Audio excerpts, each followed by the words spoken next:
Share my screen.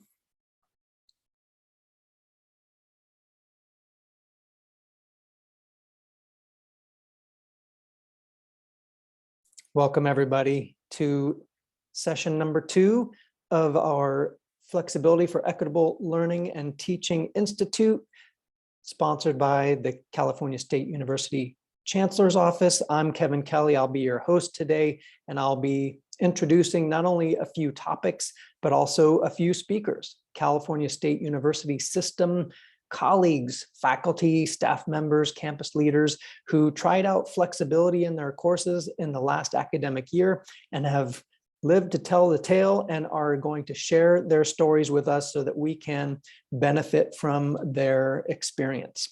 And because we know not everyone participated last year, I've created this TLDR review. If you're not familiar with that acronym, TLDR stands for too long didn't read or too long didn't review. So if whether or not you had a chance to review last year's sessions and activities and all that, don't worry, you can always go back to them. They're recorded and available for you to peruse at your leisure. And hopefully this review will help you identify where you want to focus your attention. It's already broken into small chunks, so you can jump straight to the chunk that you want. All right. So last year when we covered flexibility for assessing learning, we talked about 3 different things. How do we create pathways for students to engage in assessment in flexible ways? And when we talk about flexibility, if you weren't here with us last week, we mean any combination of course modalities. It doesn't have to be necessarily hybrid flexible, although that is included.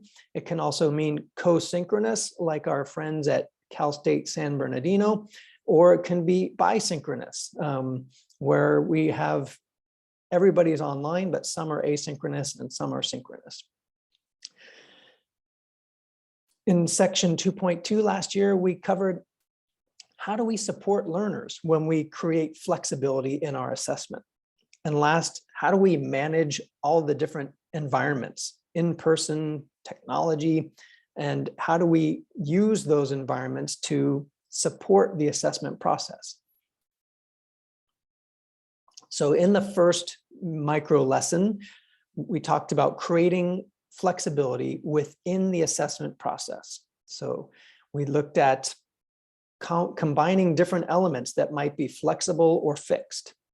The time that you start or end an assessment could be fixed. Hey, everybody's taking this test at the specific time, whether you're in person or online, or it could be you have a 24-hour window to complete this assessment. The duration, however, might be in that 24-hour window. Once you press, I want to start this exam or project or what have you, you might only have an hour or 90 minutes, or you might make it flexible. You have as much time as you need. Also, the location.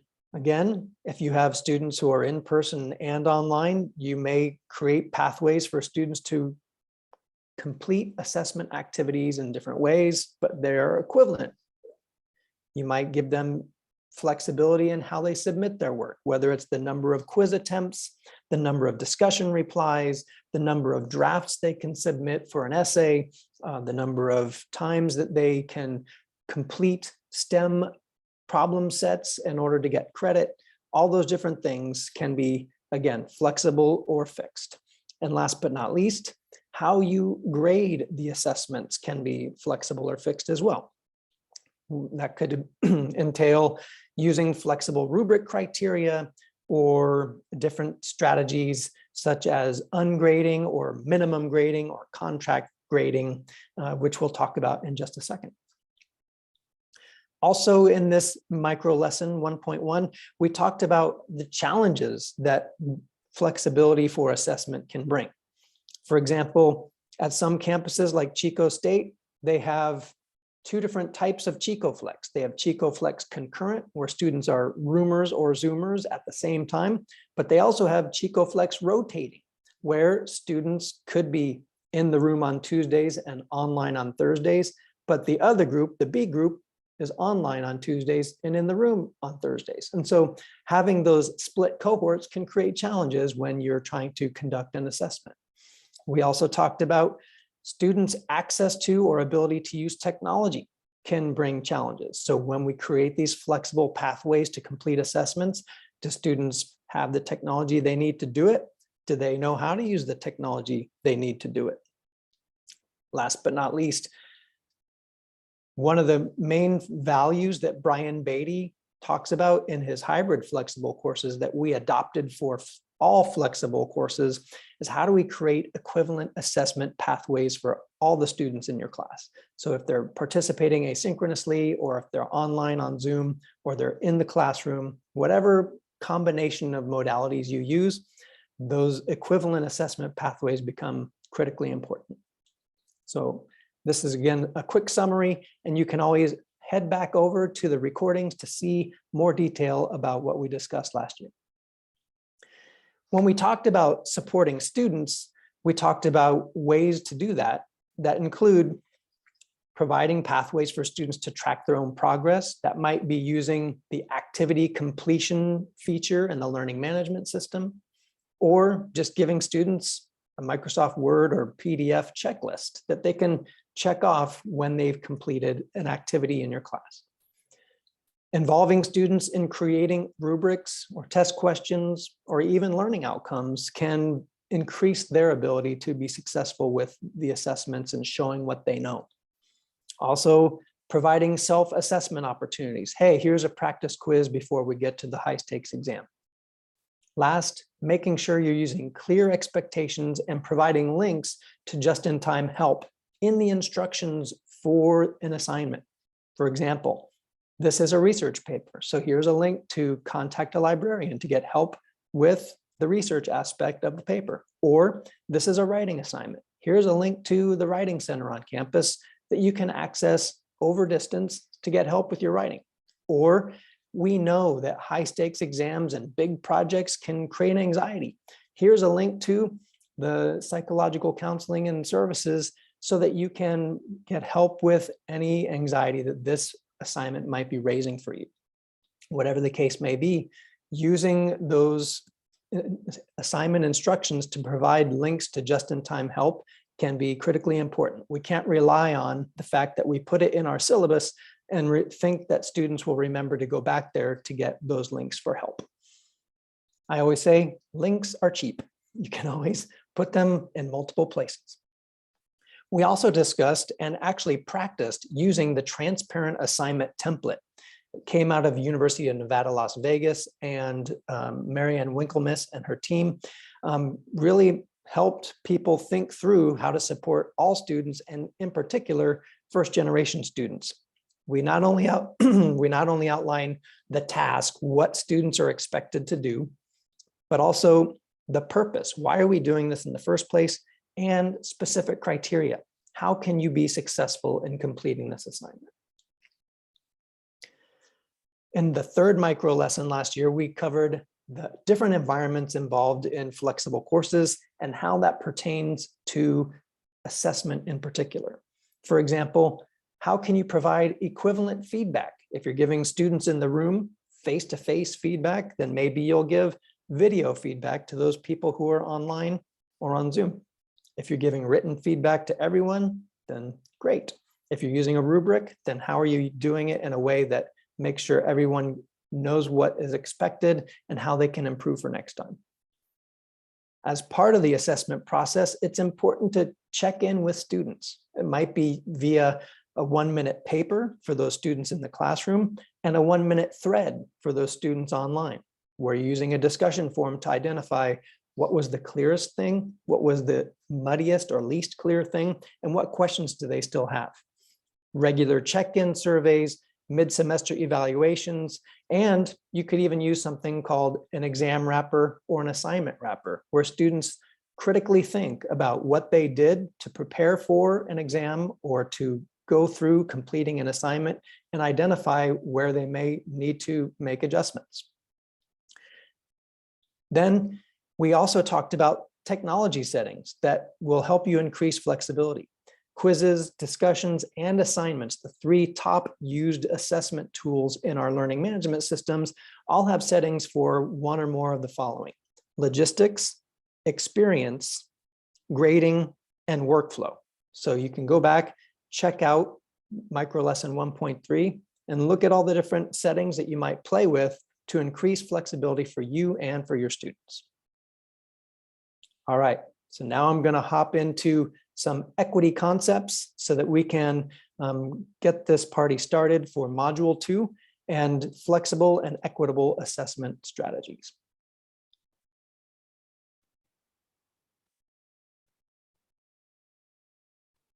As always, we encourage questions in the chat.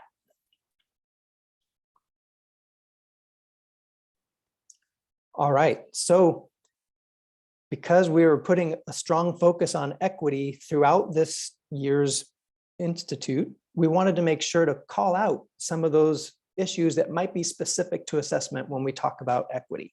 This list is not exhaustive. It is just a list to get us started, let's say. And I encourage anyone who is aware of other equity issues to raise them now or in the Slack channel, or we'll create a discussion in the Canvas course as well. First, there was a great article by Lundquist and Henning last year that talked about equity-minded and equity-centered assessment. And they see it as a pathway where you start with one and work toward the other. Basically, the big difference is equity-minded assessment, your goal is to conduct assessments in an equitable way. Whereas equity-centered assessments, your goal is to actually advance equity through the assessment process. So equity-minded assessment includes looking for bias in your assessments. It could be the bias in the language that's used. It could be the bias in how things are graded. Different types of bias come into play there. Also, culturally responsive assessment, which we'll talk about in a second, but draws heavily on Gloria Ladson-Billings' work. And there was a great thing out of the National Institute for Learning Outcome Assessment, NILOA, just in 2017 that talked about how we can work toward culturally responsive assessments. Last, for equity-minded assessment, you can look at how social justice plays a role in the assessment process. Whereas in equity-centered assessment, you're actually conducting assessment to contribute to social justice. You can also think about how you can decolonize the assessment process, make sure the assessment process is anti-racist, and deconstruct that assessment process to make sure equity is front and center. I strongly recommend taking a look at that article. It's not too long and has great ideas for each of these strategies. When we think about equity-minded assessment, that same group that wrote the culturally responsive assessment article in 2017 put out another paper in 2020 with a few ideas about how we can create equity-minded assessments.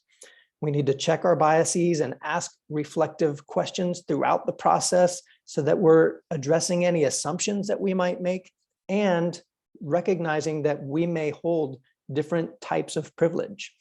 And that privilege may make us unaware of things that create barriers for some of our students. We also should use multiple sources of evidence that are appropriate for the students. So basically not relying on one high stakes exam to determine a student's entire grade.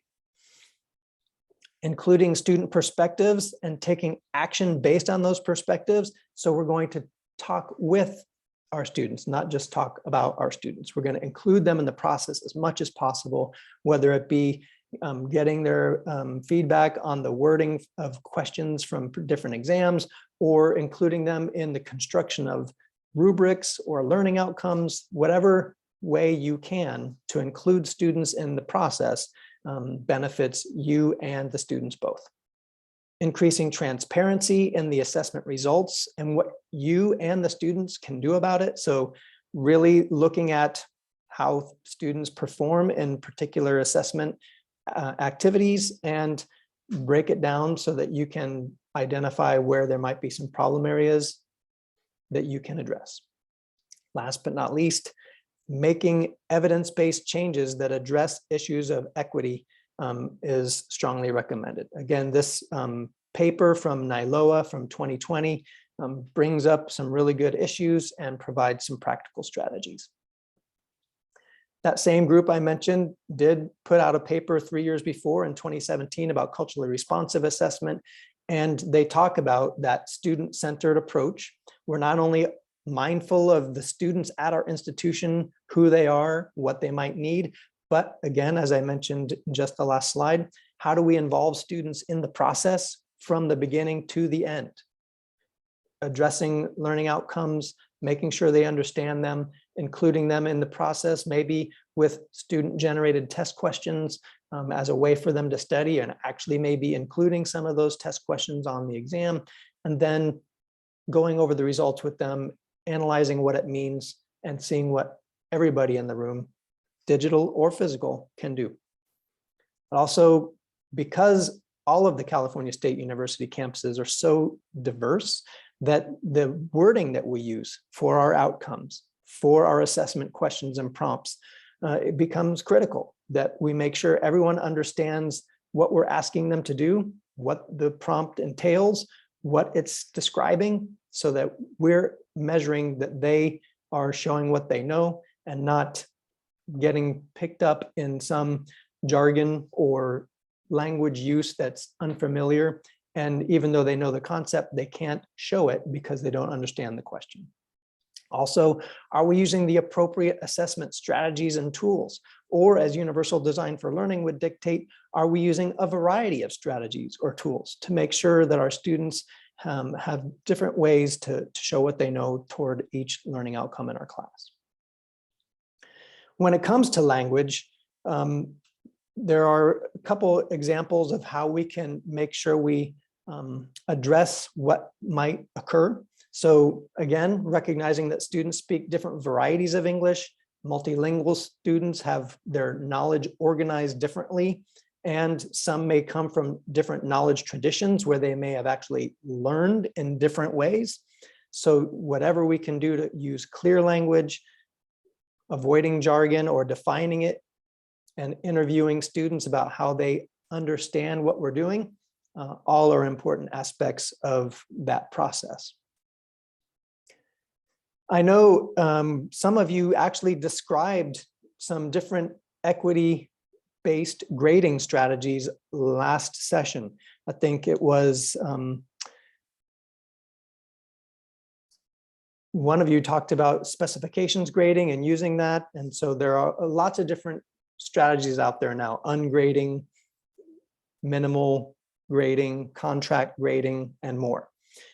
Some strategies, regardless if you use another grading philosophy or approach, ways that you can increase equity in the grading process include avoiding grading non-academic criteria such as student behaviors unless they relate to the learning outcomes. For example, you may not have a student participation grade because that doesn't show that they understand the learning outcomes unless that participation includes giving presentations for a speech and communication class.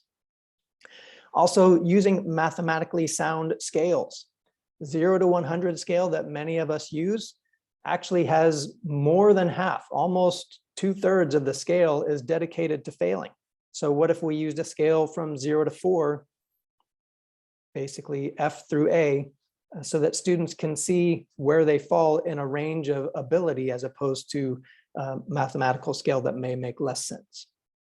Also, emphasizing student performance later in the term. So giving them opportunities to learn and make mistakes early in the term so they are not penalized by early scores when they're still in the process of mastering the material.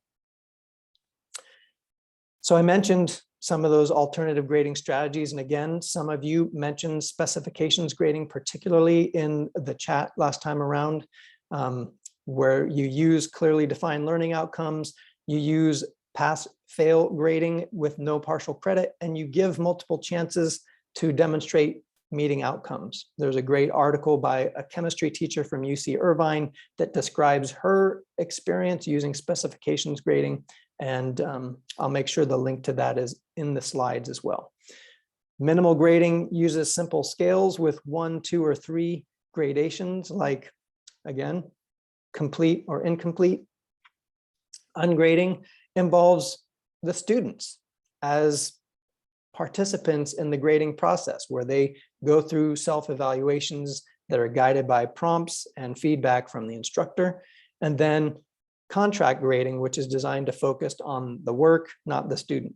We're not going to go into how to do all these today, but I just want to make you aware that there are alternative grading strategies that can increase equity in your courses. And there are a number of studies that are emerging that show that they do not reduce the rigor of your course, but they do increase the equity. Last, I want to cover academic integrity, which is often part of the assessment process. And so in order to address the elephant in the room, how do we know that the students are the ones completing the assessments? Well, we can replace or balance the infrequent high stakes exams with more frequent low stakes assessments as a way to reduce the students' motivation to cheat. Also, using authentic project, inquiry, challenge, and problem-based assignments to assess knowledge and skill acquisition means that you're creating a pathway for students to have more real-world work to show what they know, but also provides a pathway to make sure that that work is original. And then there are some equity challenges related to using those technology-based proctoring tools. They've been shown to not only have different ones have different challenges, whether it be based on skin tone, on students' anxiety levels. There are a variety of issues, whether or not your department or your campus requires them or does not allow them. It's something that you should actively consider exploring if you can get away from using proctoring tools. So this whole series of workshops is around flexibility for equitable learning and teaching. So we have to at least talk a little bit about how we can increase flexibility in assessment. And again, you can hop back to that review that I just conducted, or check out last year's sessions to get more ideas. But you can look at some basics using flexible outcomes that are rewritten to reduce the requirements and rubrics to support alternative submission formats. I, in my own class, had to go through a number of iterations to make sure that I created a rubric that would allow students to submit an essay or a video presentation for the same project. And now I have it so that students who don't have access to technology can write their essays with pen and paper and read it into a Google voicemail box. And I can grade that same voice message as if it's a book on tape. It's an essay on tape. And I'm able to give them scores the same way I do with students who write a paper.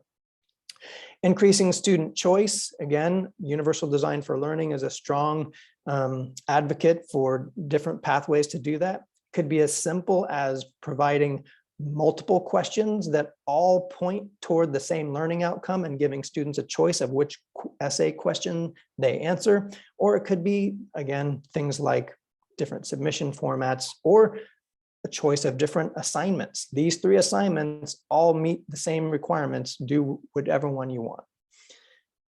Last, flexible assignment deadline strategies like, hey, I have a recommended due date, but it's okay if you turn it in later, or tokens where students, when they get into life happens mode and they can't complete an assignment, can use a token to remove a missing grade from their score.